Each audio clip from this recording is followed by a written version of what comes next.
Welcome to August 2025. This is a time of year where summer is in full movement and we are moving toward fall, but not quite there yet. So we're going to keep taking advantage of this summer energy and really tune into our divinity, into our inner knowing this month. So our theme is awakening intuition. Now, allowing yourself to awaken intuition is one thing, but to trust intuition, that's the next level. So we're going to work on both of those things this year through all of our practices. So let's begin by just tuning in. Let's allow a hand to our heart and to our bellies, listening to our bodies as we breathe in and breathe out. And this time, let it come in through the nose. Hold it for a heartbeat or two. Out through the nose when you're ready. Settling in with another breath.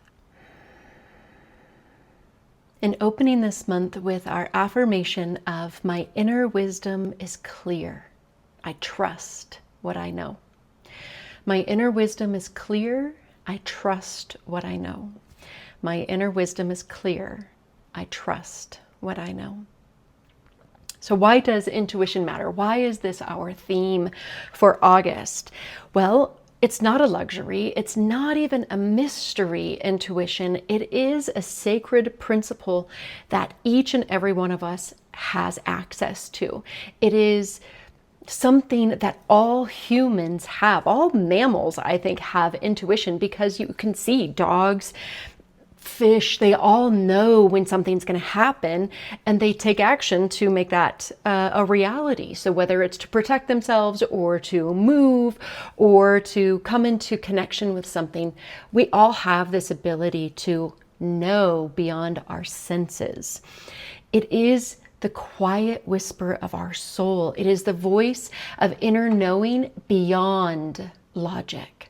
So this is tricky because our society, this day and age, is all about what we can measure, prove, and define. And intuition goes beyond all of that and allows you to know things beyond those limitations. So in a world that teaches us to look outside for answers, intuition calls us back home, calls us back into the space of us knowing what is real and what is not, what we can engage with, allowing ourselves to go beyond just the 3D and open up our senses and our intuition to 5D reality.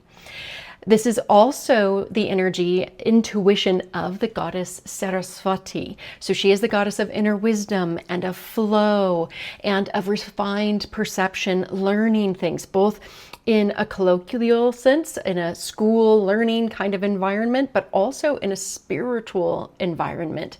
So this is both the material and the spiritual living in harmony.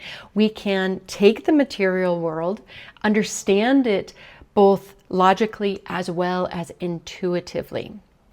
All right, now how do we know if we're blocking our intuition? What are some of those common things that happen to us when we're blocking our intuition? Well, mental noise is, of course, the biggest block of our intuition.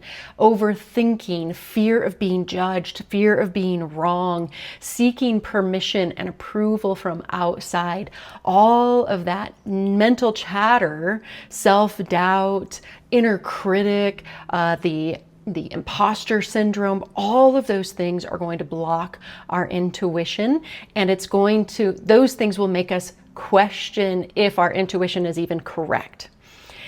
Emotional clutter is also something that can block our intuition. So if we are in an emotionally heightened state on a regular basis, whether that is anxiety or even depression on the other end of the spectrum where we're feeling more low energy, those kinds of things can block our intuition and tell us that it's not true. We can also be over-reliant on outside validation or constant busyness. Who has ever been there before where you feel like you aren't valid unless you're doing?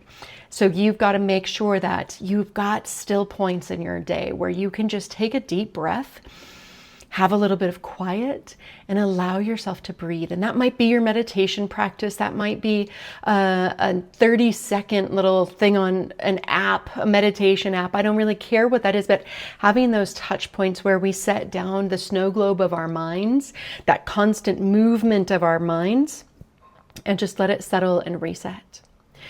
I want us to also acknowledge that lots of us were conditioned to mistrust, override, and not even validate our own intuition. So you might have been one of those people where you were misguided to say your intuition isn't valid. Your intuition is never correct. You got to only go with what logic tells you is true. So those are all ways that we can block our intuition. So how do we awaken it? And I want to give you a few really practical, accessible tools. So number one is more stillness and more silence throughout your day. Create space for your inner voice to arise. And this isn't just when you go to sleep at night. It can be part of your practice, but create some stillness in your day. Create some silence in your day for that inner knowing to rise. And just, you don't have to force your mind to be quiet. You don't have to push it into stillness. You just take time, create the environment for these things to happen, and allow yourself to touch base with that stillness and that quiet consistently throughout your day and throughout day to day, month to month, week to week. So allow yourself to set up a meditation practice. And that might be a 3-minute meditation. You might say, oh, I'm going to do the meditation from this month's journey in our SOULutions community. I'm going to do that 3 times a week and just keep doing the same meditation over and over and over. But allow yourself to set a goal that is consistent and achievable. So if 15 minutes a day doesn't seem practical, do 3 minutes a day or 3 times a week, something like that. All right. Now, breath and body awareness. Your body knows so much. Allow yourself to tune in to the body's sensation, to the breath sensations, because it knows before the mind does. The body actually thinks for itself. It has resources. It has brain cells in the body, and our spinal cord thinks, it does things for us before it has to go up to the brain. So we actually can tap into the body. So notice, do you get tight in the neck or the jaw? Do you get furrowed brow? Do you get nauseous? Is there a certain part of your body that responds negatively to your intuition? Like my neck hurts when I know that I should be saying something, but I'm not. So allow yourself to listen to your body's wisdom, and it will guide you if you start tuning into those cues.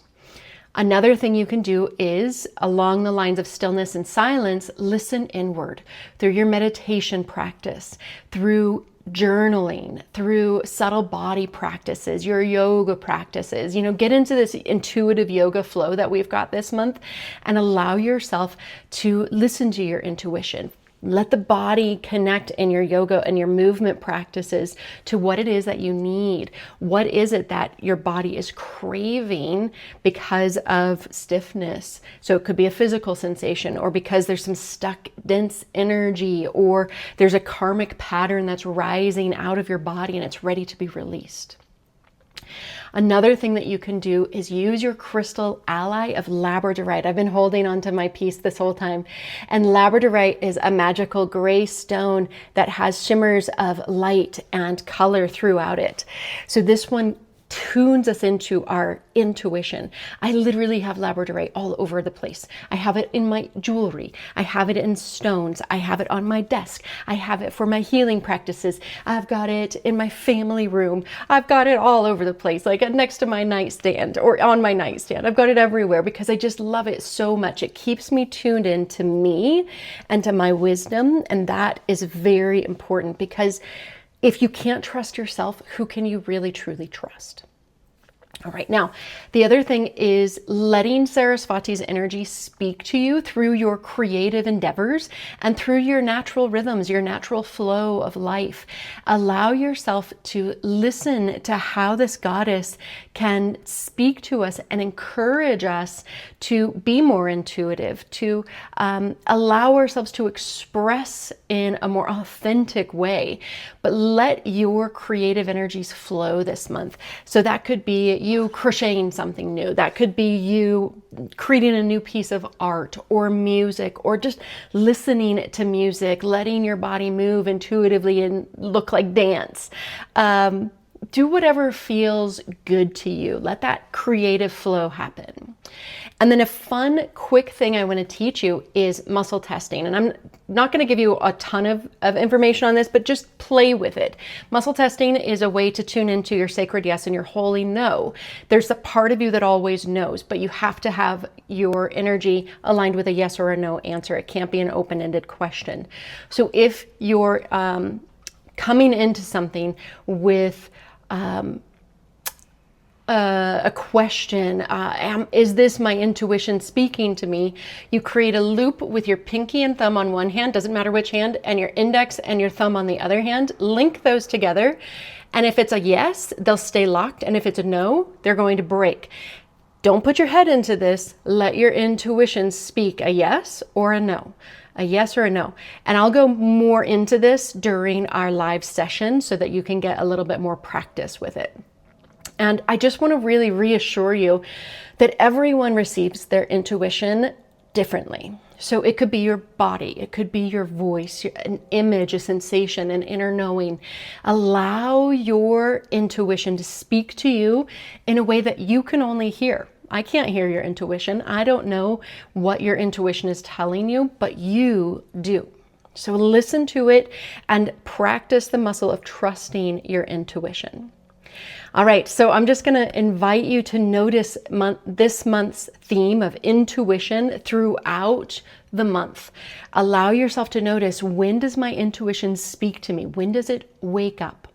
And a reflection question that you can journal about is, what does your intuition feel like in your body? When do you feel most connected to it? And we've got so many amazing practices this month. We've got an intuitive yoga flow. We've got alternate nostril breathing. We've got a Labradorite class and a meditation so that you can learn more about this crystal healing ally. And what else? I feel like there's something else. An intuition meditation. Oh, and of course, the Awakening Your Intuition workbook. Definitely download this and go through all the beautiful practices in there. It's going to help you stay focused and attuned to intuition for the month. All right, so let's just take a nice deep breath in and let a big breath out. Inviting Saraswati's mantra into our month from this moment forward. We'll repeat it 3 times. Om Aim Saraswatyai Swaha. All right, so big breath in, opening your third eye, feeling beautiful white light flowing in through your third eye as your physical eyes close. Om Aim Saraswati Namaha. Om Aim Saraswati Namaha.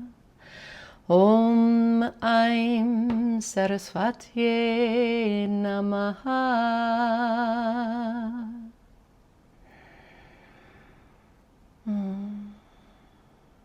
Blessings on this journey this month.